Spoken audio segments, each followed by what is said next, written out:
بۆچی پێغەمبەران درودی خۆیان لەسەر بێت هەمویان پیاو بوون؟ حکمت و دانایی ناردنی پێغەمبەران لە پیاوان چییە؟ هەرچەندە ڕای زۆر هەیە لەوەی کە دەشێ پێغەمبەران لە ژنانیش هەبوو بن.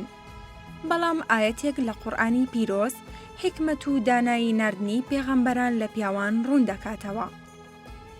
پێغەمبەران هەمویان لە پیاوان بوون. هیچ کەسێک لە ئافرەتان نەکراوە بە پێغەمبەر.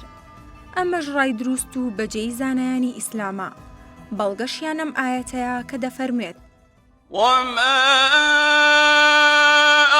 أرسلنا قبلك إلا رجالا نوحي إليهم فاسألوا أهل الذكر إن كنتم لا تعلمون.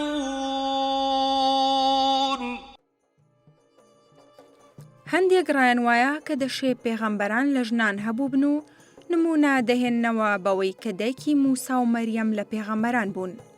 بەڵام ئەمە ڕایەکی لاوازە و زانایان لەسەر ئەوە کۆکن کە پێغەمبەران تەنها لە پیاوان و خۆی گەورە کەسی لە ژنان نەکردووە بە پێغەمبەر.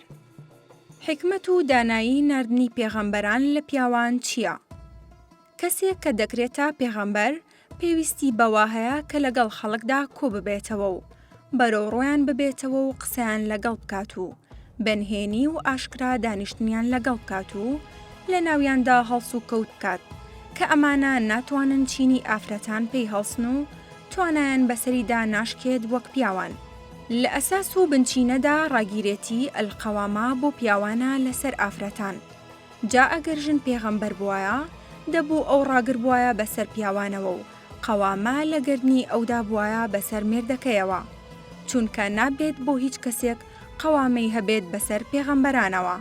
ئافرەتان بە هۆکاری ئەوەی کە هەموو مانگێک بۆ چەندەها ڕۆژ بەهۆی سووڕی مانگانەیانەوە نوێژ ناکەن، یان ڕۆژوو ناگرن، یان سەرجەم بەندایەتیەکانی دیکان لەسەر نامێنێت لەو کاتەدا کە ئەمەش نابێت لە پێغەمبەراندا ڕوو بدات.